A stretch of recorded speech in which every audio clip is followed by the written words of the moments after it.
नमस्कार दोस्तों, मैं अंकुर उपाध्याय स्वागत करता हूं आप सभी का एक बार फिर से अपनी नई वीडियो में।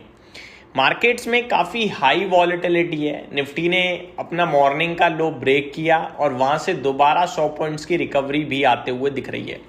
करंट सिचुएशन में निफ्टी 22,570 के लेवल्स पे ट्रेड कर रहा है, 250 पॉइंट नीचे है। नीचे आज 22,453 का लो लग चुका है, जो कि अपना लो है, फ्रेश लो है रीसेंट फॉल का। आज से पहले 23 मार्च को मार्केट ने 22,471 का लो लगाया था, रिकवरी आई थी और रिकवरी में हम लोग ऊपर में 23,400 तक गए थे, लेकिन आज वापस से बाजार गिरता हुआ दिख रहा है। मैं आपको बताना चाहूंगा एग्जैक्टली 25 मार्च को मार्केट ने 23,465 का हाई लगाया और आज वापस से लो लगा दिया है 22,453 का, जो कि 23 मार्च के लो को ब्रेक करता हुआ दिख रहा है। दोस्तों, एक चीज जो क्लियरली दिख रही है वो वीकनेस, हद से ज्यादा वीकनेस। मार्केट बिल्कुल स्ट्रेंथ दिखाने को तैयार नहीं है, कमजोरी बढ़ती जा रही है। ऐसे में आपको क्या करना चाहिए, क्या नहीं करना चाहिए, इसके बारे में आप सभी भी सोच ही रहे होंगे। मैं आप सभी को एक ही चीज बताना चाहूंगा, ये वीक तो निकाल दो भाई, इस वीक में तो कुछ भी नहीं करो तो ज्यादा बेहतर है। क्यों? छुट्टियां बहुत हैं और जब छुट्टियां होती है ना तो मार्केट में पोजीशन बनाने से पहले ज्यादा डर लगता है कि कुछ नेगेटिव और ज्यादा ना आ जाए।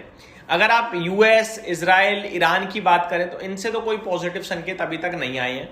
मेरे को लगता है ये ईगो मरवा देगा, ये ईगो की वजह से ये फाइट और एस्केलेट होगी। अब प्रेसिडेंट ट्रंप ने सब कुछ कर लिया, वॉर स्टॉप करने की बात कर ली, पीस का प्लान शेयर कर लिया, टाइम एक्सटेंड कर दिया सीज फायर का, लेकिन ये लड़ाई रुक नहीं रही है। अब प्रेसिडेंट ट्रंप ने क्या करा है कि मिलिट्री उतारी है और ज्यादा, और ये अब ग्राउंड लेवल पे फिर से मुझे लगता है एक बड़े अटैक की तैयारी हो रही है, जो किसी भी वक्त हो सकता है।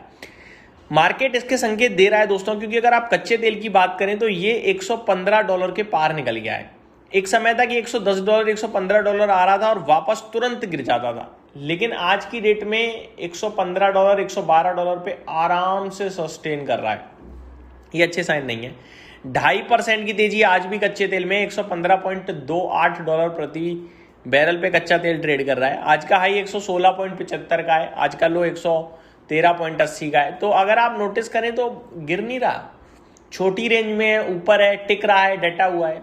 अब एनालिस्ट यहां से ये भी कहने लगे हैं कि भैया $120 दूर नहीं है, और ये हर $1 बढ़ने से बड़ी दिक्कत हो रही है इंडियन मार्केट्स को, इंडियन इकोनॉमी को।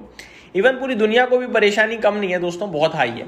थोड़ा रिपोर्ट पढ़ते हैं ब्रेंट क्रूड को लेकर क्या कहते हुए दिख रही है इस समय market.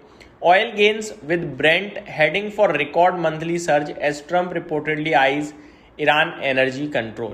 Oil prices climbed after Yemen's Houthis said they had fired missile at Israel. The move opens a new front in the US and Israeli-led conflict with Iran. Oil rose Monday as Yemen's Iran-backed Houthis fired missiles at Israel, and US President Donald Trump reportedly said he wants to take Iran's oil, deepening concerns over escalating risks to Middle East energy flows. तो Houthis का attack पसंद नहीं आया है। मैं already कह रहा था कि ये जो नया मोड आया है ना, ये दिक्कत का विषय है, ज्यादा बड़ी दिक्कत का विषय है। प्रेसिडेंट ट्रम्प कह रहे हैं कि वो ईरान की ऑयल इंफ्रास्ट्रक्चर वो अपने अंदर ले लेंगे, यानी कब्जा कर लेंगे उस पर। अब कब्जा कर पाएंगे नहीं कर पाएंगे वो तो वक्त ही बताएगा, बट जो वक्त बता रहा है, जो हम नहीं सह पा रहे हैं, वो है करंटली कच्चे तेल का भाव। ये भाव नहीं रुक रहा है भाई साहब, ये भाव बहुत ऊपर हो चुका है। $115 मतलब जेब ढीली होना, मतलब करेंसी ढीली होना। अब अगर आप नोटिस करें, आरबीआई ने आज रुपए को सहारा देने के लिए सरकार बैंकों से कहा कि भैया आप $100 मिलियन से ज्यादा आप पोजीशन नहीं रख सकते हो डॉलर में। उसके बावजूद भी रुपया बिल्कुल मजबूत नहीं हो पा रहा। ₹1.22 मजबूत हुआ था सुबह 9 बजे जब पहली घंटी बजी थी। अब पता है कितना रह गया? मात्र 15 पैसे। ये आपको वीकनेस दर्शा रहा है कि किस लेवल की वीकनेस है मार्केट में। मतलब ₹1.22 मजबूत हुआ, उसके सामने मात्र 15 पैसे रह गया है। पूरी तेजी गायब हो चुकी है, पूरी तेजी डेज लो पे है, दोबारा ₹95 पे आ गया, ऑलमोस्ट 94.90 चल रहा है ऑलमोस्ट। तो ये सारी चीजें दोस्तों बेहद नेगेटिव है। स्टॉक स्पेसिफिक तो क्या ही बात करूं, बहुत बुरा हाल है। हाँ, कुछ स्टॉक्स ही अच्छा कर रहे हैं, हिंडाल्को, नेशनल एल्यूमिनियम, ये वेदांता, ये जो मेटल स्टॉक्स हैं स्पेशली, क्योंकि ईरान ने ना अब नई स्ट्रेटेजी बनाई है। ईरान अटैक कर रहा है अब ये मेटल्स पे, स्पेशली एल्यूमिनियम क्षेत्र पे। 2 जगहों पे एल्यूमिनियम की फैक्ट्रीज हैं, उनके ऊपर बड़ा हमला किया है। और एक दुनिया की सबसे बड़ी फैसिलिटी है एल्यूमिनियम की, एक सबसे बड़ा स्मेल्टर है, तो बड़े लेवल पे अटैक, बड़ी जगहों पे अटैक, ये अपने आप में एल्यूमिनियम की चिंता खड़ी करता है। स्टॉक स्पेसिफिक एक्शन भरपूर है आपके लिए, लेकिन ज़्यादातर नेगेटिव साइड पे ही है। मार्केट इस समय बहुत परेशान करता हुआ दिख रहा है इन्वेस्टर्स को। क्या करें क्या ना करें, ऐसे में आप जितना ज़्यादा ट्रेड करोगे, अपने आप को मार्केट में इंडल्ज करोगे, उतना मेरे को लगता है दिक्कत बढ़ेगी आपके लिए, उतना लॉसेस ज़्यादा आएंगे। जितना आप दूर से पिक्चर को देखोगे उतना इंजॉय कर पाओगे, और अपॉर्चुनिटी तलाश के निवेश करके बस छोड़ते रहोगे, हाँ मैंने ले लिया अब नहीं करूँगा कुछ भी, ऐसा करोगे तो ज़्यादा बेहतर रहेगा।